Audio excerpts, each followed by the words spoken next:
मेरे श्याम के प्यारे प्यारे भक्तों को जय श्री राधे, जय श्री श्याम।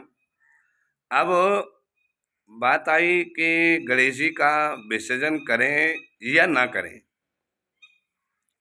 तो निज मतानुसार, मेरी मति के अनुसार तो कभी भी गणेश जी का विसर्जन नहीं करना चाहिए। क्यों? क्योंकि गणेश जी विघ्नहर्ता हैं, बुद्धि के दाता हैं और रिद्धि सिद्धि के स्वामी हैं। इसीलिए अगर हमें अपने घर में सुख समृद्धि शांति की कामना करनी है तो गणेश जी से सपरिवार अपने घर में यानी निमंत्रण दें, बुलाने के लिए प्रार्थना करें।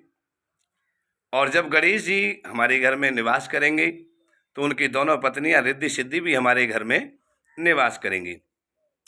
और गणेश जी जब स्वयं हमारे घरों में होंगे तो सारे विघ्नों को भी टालते रहेंगे। और किसी कारणवश हमारी संतान का या हमारा माइंड डाइवर्ट होता है यानी नेगेटिव होता है तो गणेश जी बुद्धि के दाता है, हमारी बुद्धि को निर्मल अवश्य करेंगे। इसलिए मेरी मति के अनुसार गणेश जी का विसर्जन कभी नहीं करना चाहिए। सारे देवताओं का हम पूजन करते हैं, आह्वान करते हैं, बुलावा करते हैं, निमंत्रण देते हैं और पूजा कार्य समाप्त होने के पश्चात में, पूर्ण होने के पश्चात में उनको हम विदा भी करते हैं। लेकिन जिस घर में हम भागवत करने, राम कथा करने, विष्णु पुराण की कथा करने, शिव पुराण की कथा करने, यज्ञ इत्यादि करने जाते हैं तो हम जिस समय पूर्ण विराम देंगे, विसर्जन करके चलते हैं तो हम यजमान से अपने हाथों से ही मिट्टी के गणेश जी बनाते हैं, गौरी गणेश। कहीं पर मिट्टी नहीं मिलती है तो वहाँ सुपारी से बना लेते हैं। जाते समय हम हर एक यजमान से कहते हैं कि ये गौरी गणेश ले जाकर अपने पूजा गृह में रखें, इनको कभी भी विदा नहीं करना है, क्योंकि ये दोनों बुद्धि की दाता है, विघ्नहर्ता है।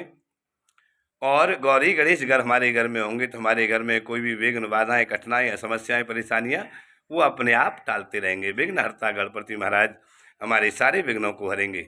इसलिए मेरी मति के अनुसार गणेश जी का कभी विसर्जन नहीं करना। तो संध्या के समय हमसे कुछ लोगों ने कहा, महाराज कल तो आप बता रहे थे कि गणेश जी का विसर्जन 28 सितंबर को है।